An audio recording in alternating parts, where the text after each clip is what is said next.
I am here peacefully in honor of Dee Dee. I think it's really important that we all just take a moment of silence, just a minute, for her. Me and hubby was on the way home. Something real fucking weird happened. In the backseat, handcuffed for fucking speeding. But we were followed from the Vigil for Dee Dee. I believe we was followed to the restaurant and then followed after we left. Regarding the situation that I'm in, I decided to make a GoFundMe to help me hire a lawyer for everything that's being done to me. All y'all that are making videos about me talking all that shit, fuck you. Alright guys, so this is just going to be a real quick video going over the situation that is evolving with Ivory Rose Grows Wild over on TikTok, since I know many of you here do not have TikTok. If you're not familiar with the situation surrounding Ivory Rose Grows Wild, I definitely recommend that you watch my video where I covered that entire situation. This, however, is a new situation following Gypsy Rose Blanchard's book signing. As most of you know, Gypsy Rose Blanchard recently had her book signing where a few people gathered to do a vigil for her mother, Dee Dee Blanchard, outside of the bookstore. Now, Pink Pony Club, a TikToker, was there, as well as a few other people, and Ivory Rose Grows Wild showed up later towards the end of the evening. However, she did go out to dinner with Pink Pony Club and maybe a few other people that were in attendance as well. So Ivory Rose Grows Wild posted a video on TikTok talking about what happened after she and her husband had left dinner that evening. What's up, y'all? It's Ivory Rose, your woo-woo bestie, and this is my page, Ivory Rose Grows Wild. All right, now, we got some stuff we gotta talk about. Okay, so last night, I went to the Vigil for Dee Dee. I did go live. There was a lot of y'all. That was like 400 people watching the live. I stayed on the opposite side of the street. It was very, I was very respectful. I even held a moment of silence for Dee Dee in my live. I made sure to say that I was there peacefully. I'm only there for a peaceful vigil. That's it. I don't care about no book signing. I'm only caring about a peaceful vigil. That's it. I don't care about nothing else. So, I met up with Pink Pony. That was so much fun. I met up with Anne. She was there as well. The guy with the sign, his sign was freaking cool, y'all. And there was another girl that was there too. It was a good time. Then we went eat. Really good food. Good time. It was just, I had such a good time for dinner. It was just, I loved it. And I loved meeting Pink Pony and the others as well. Great vibes. Great vibes. Everybody had good vibes last night. And I did show up the last 40 minutes of the vigil, but your girl had to work, and then we had a Christmas party, so I made it there just late, but I still made it there. My intention for Dee Dee was made. It was just a really good time. If anybody was aggressive, it was the other side, the way they were outside taking pictures. Rogan yelled something at me. Oh, she made it, look at her, she made it. But I didn't have any responses. I didn't really want to be anywhere near that guy.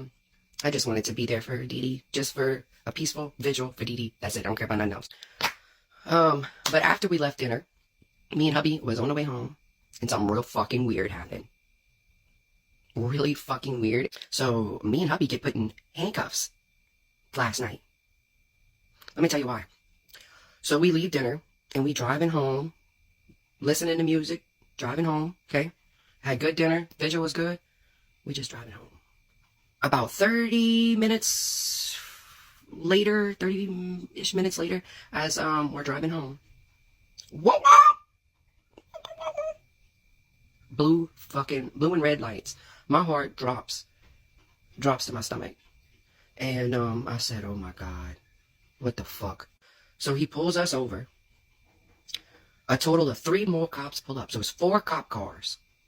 They, 2 cops come, one on his side, one on my side, open the door, grab us out the car, threw us, turned us around, put us against the, now mind you, I'm asking, what's going on? What did we do? They're not telling us nothing. Turning us around, putting handcuffs immediately on. I've never been in a situation like that before, ever.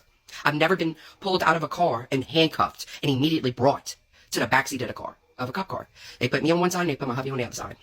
I'm crying. Because I'm like, what the fuck did we do? What did we do? So the cop comes around and he says, okay, well, we getting you for speeding. You're going 60 and a 45 or something. He's like, so y'all pulled me out the car like for that? You handcuffed us for speeding for that? He said, you just gonna have to hang tight, and shuts the door. And I'm like, oh my fucking God. Oh my, like, who wants to go to the fucking New Orleans jail on a fucking Friday? That means you don't get out till Monday. So I'm freaking out. My hubby's like, calm down, because I'm like, what the fuck? This is, something's not right. This is not, how they usually pull you over for speeding. Like, this is weird. So all these cops are talking. They tearing my fucking car apart. Tore my car apart. Mail, papers, my kids' medical papers from the doctor. I mean, all over. Falling out the car. I had presents for the kids in the back seat. They tore all of that up. All of that up. I'll go and do a little videos of my car. This is the next morning. But I'll show y'all. But freaking the fuck out. Then guess what fucking happens? On the cops, we're in the backseat, handcuffed for fucking speeding, okay? But wouldn't tell us any other details, okay? And they were tearing my car up. As the cops are talking, I guess the navigational screen that's on the cop's dashboard started to ring. Ding, ding, ding, ding, ding. And guess whose name came up across the screen? Ivory R. Now, I don't know if that was a call or text. I think it was a text because there's no number that came up. Why is Ivory R? Y'all know I'm Ivory Rose. That right there told me everything I needed to know in that moment. That we was followed. This is what I believe, and now my husband, after everything, believes the same thing. They say, all right, I'm gonna get into what I think, but they were like, okay, well, y'all look good, okay, so we just gonna give you a speeding ticket. Not me, I didn't get no ticket. Got put in the back of a fucking cop car, handcuffs tight as fuck, and I did nothing. I wasn't even the driver. I did nothing. And immediately got taken out the car. Like, they acted like we were aggressors who robbed a bank. That's how they were acting. So he lets us go, takes the handcuffs off, gives him a ticket for speeding, and they let us go. We're pulling off, and I said, oh my God. We was set up. This is what we believe. We were followed from the Vigil for Didi. I believe we was followed to the restaurant, and then followed after we left. And then the moment they saw that he was speeding, that was their reason to pull over. Why was my vehicle torn the fuck apart? Why were we immediately taken out the car and put into handcuffs? Aggressively for what? For speed? Like, this is not right. And the icing on the cake is that, why did Ivory R come up on that cop screen in his car? Why? I think that we was followed. And when he started speeding, he got pulled over. Now, we was going with the traffic. All the other vehicles were also going the same speed. But our car was sought out and pulled over. Then, after they had his driver's license, they acted like they couldn't spell his last name. My husband's like, you got my ID in your hand. And then they were like, you ever lived on this street? And we're like, no, neither one of us.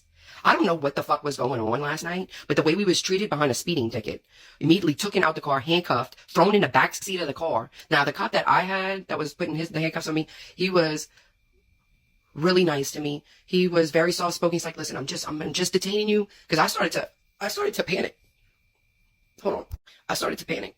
But he was really nice, and it's just, I'm in shock. We believe that we was followed because we went to the Vigil, and we was followed. The moment he was speeding, they pulled him over. Why was nobody else pulled over? We was all going to... So, like I said, it was absolute setup. Doing some work for GRB, huh? Now, Ivory was suspicious of this and thinks that it may be linked to the Vigil and someone connected to Gypsy Rose Blanchard because she saw her TikTok username, Ivory Rose, appear on the dashboard, because obviously this is not her real name. This is just her TikTok username. So why would that be appearing on the dash of this police officer's car? And Ivory has also started a GoFundMe so that she can collect funds to hopefully obtain a lawyer. So a lot of people have been saying you need to hire a lawyer. Yeah, I agree. It's getting to where now I feel like the police department is doing shit on behalf of her. I filed multiple police reports. I talked to the parole supervisor in person. I've talked to the assistant DA. Production is involved in this shit. This was all why I said that they're turning the whole season around on content creators. Y'all remember? Yeah, that's where that came from, was from what was happening with me. But a lot of people, saying you need to hire a lawyer. Well, yeah, I agree. But let's be honest. Money. It's Christmas time. I don't have any shame in saying if I hire a lawyer, and I work 2 jobs. My husband is a disabled veteran. We have 3 kids. It's hard as it is. So, regarding the situation that I'm in, I decided to make a GoFundMe to help me hire a lawyer. A good lawyer here is the retainer's $10,000. I don't know if I should go outside of the 2 parishes. When you go towards NOLA, it gets way more than 10 grand retainer. So I set a GoFundMe to help hire me a lawyer for everything that's being done to me. If you don't know, I have a whole playlist called Proof. Go check it out. I have everything in there. So yeah, I decided to make a GoFundMe for $20,000. If you want to donate to it and help me get a lawyer, I greatly, greatly appreciate it so much. Y'all have no idea. Even if you just want to share this and share, you know, the GoFundMe link, you know, even that is helpful.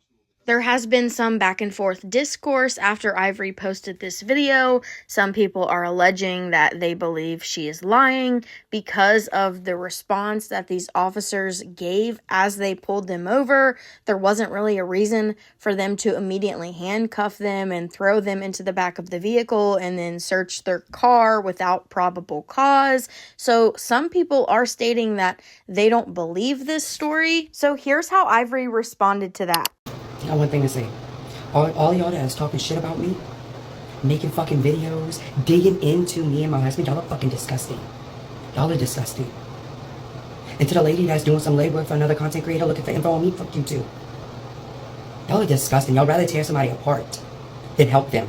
All because why? Y'all are, Shows what kind of people y'all are. Y'all would rather tear down somebody. This entire time, most of y'all been tearing me down over what's been happening to me, blaming me. I mean, it's fucking ridiculous. You either help somebody or you fucking don't. And what, you want to tear me apart and tear what's going on with me apart? Why, for your fucking friends? All y'all that are making videos about me talking all that shit, fuck you. Obviously, you ain't got nothing better to do. Shows what kind of people y'all are. Y'all would rather tear down somebody. This entire time, most of y'all been tearing me down over what's been happening to me, blaming me. I mean, it's fucking ridiculous. You either help somebody or you fucking don't. All y'all that are making videos about me talking all that shit, fuck you. Obviously, you ain't got nothing better to do. I'm fucking done, bro. Yeah. It's disgusting, is what it is. I see what kind of people is on this app. It's not an attack on everybody, is what it is. If you don't like somebody or if your friend don't like somebody, then that person tears you the fuck up. Got people digging into me like, yo, what the fuck is wrong with y'all? I'm not the one that's a trigger on parole. Stick to y'all fucking stories. Don't y'all want to expose GRB? No, you want to expose everybody else who is making content about GRB.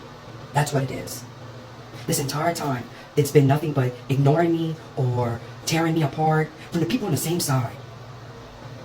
But yeah, you want to do all, get the, I'm fucking, like, I don't, Some of y'all are demented. Demented. Like, how you gonna dig into my, like, it's disgusting. Disgusting. You're gonna tear me apart and literally scrutinize everything I fucking do. Why? What is the problem with me creating content as a local from the bayou, a local bayou perspective? What's the fucking problem? Anything I fucking do is torn to fucking shreds like I'm GRB. It's fucking wild. And most of y'all need to get a fucking life. Let me know your thoughts down below in the comments. Please do me a favor and give this video a thumbs up. If you enjoyed it, consider subscribing, and I'll catch you guys on the next one.